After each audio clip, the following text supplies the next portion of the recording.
I would like to tell you a few personal stories about what I like to call the danger of the single story.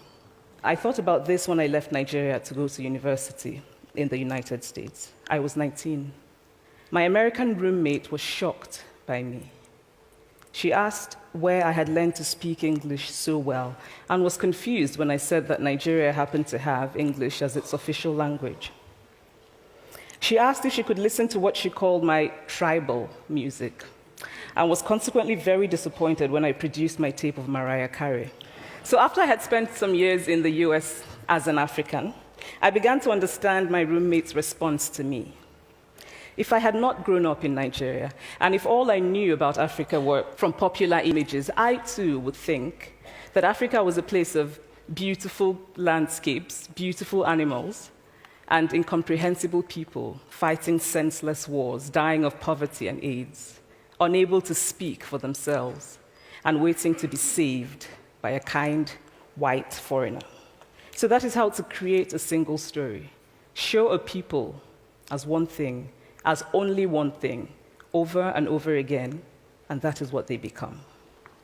I recently spoke at a university where a student told me that it was such a shame that Nigerian men were physical abusers like the father character in my novel.